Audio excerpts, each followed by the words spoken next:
Joining me now is former CBP Acting Commissioner, Heritage Foundation Visiting Fellow, and Newsmax contributor Mark Morgan. Mr. Morgan, welcome back to the Salcedo Show. Glad to have you here as always. And give me your reaction to what you just heard from the White House. Are you satisfied with what Mr. Biden rolled out there? Or was this, like everybody else was saying in the previous panel, look like a big distraction to you?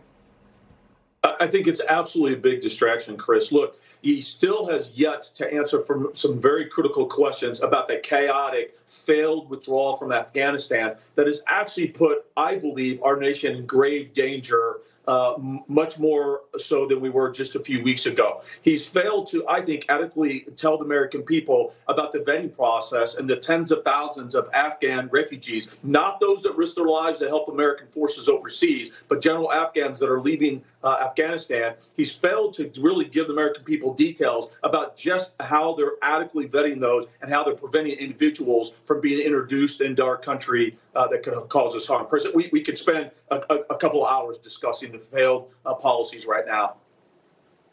Yeah, internationally and abroad and here at home, the Biden administration trying to force vaccines on millions of Americans, expanding mandates to the private sector. Meanwhile, Biden continues to blame unvaccinated Americans for the spread of the China virus and not his own actions on the border, as infected illegal aliens come pouring across our southern border by the thousands every single week.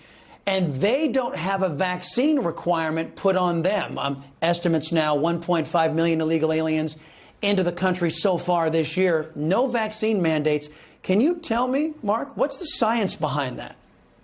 Yeah, exactly, Christian. First of all, thank you. I can't tell you how much I appreciate you continuing to bring this to light, because the mainstream media is just putting this under the carpet. Think about this. You've got Americans now that have to make a choice whether they want to pay their mortgage, put food on the table for their family, or get the vaccine. If not, then they can't pay their mortgage or feed their family. Meanwhile, this administration knowingly and willfully is encouraging and facilitating illegal immigrants into this country that we know travel thousands of miles through COVID hotspots or kept in unsanitary, overcrowded stash houses. There are mobile COVID petri dishes. Chris, we also know from some Democratic local communities are telling us that between 15 to 20% of those this administration releasing into the country are testing positive for COVID.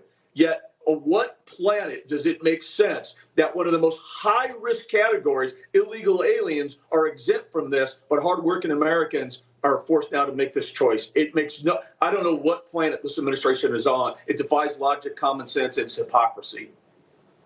And they're not being held accountable. For example, Secretary Blinken faced the Senate yesterday. Texas Senator Ted Cruz ripped into him, wanting answers about why so many of our own were stranded in Afghanistan. Listen to this.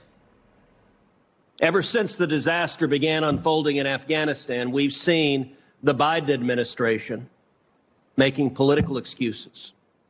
We've seen Democrats on this committee explaining at great length how everything that happened in Afghanistan is Trump's fault. Now, one person has lost their job, been reprimanded, even sent to their room for Team Biden's myriad failures in Afghanistan. You know, I think Americans are sick and tired of bloated, unaccountable government. You? No, I think this is exactly right, Chris. And look. Because, again, I see the borders of what's happening interconnected to what's happening in Afghanistan, because it's the same concept as failure. The Secretary of State blames the Trump administration and then will blame the Taliban, right? You go to the southwest border, and what are they doing? Same thing. They're blaming the Trump administration and, of course, the lack of coordination and cooperation with Mexico to be able to reinstitute game-changing programs like Remain in Mexico. It's the same music, different sheet, different day. But at the end of the day, Chris, this is absolutely about America last policies, everybody else in this world first. It makes no sense. And look, every aspect of our nation's public health, safety, and national security are being jeopardized by this administration. But we have found one thing, and only one thing, that Socialist Democrats and their administration are good for: blaming Trump. That's all they know how to do. That's all they're good at. Mark Morgan, thank you very much. Appreciate the time.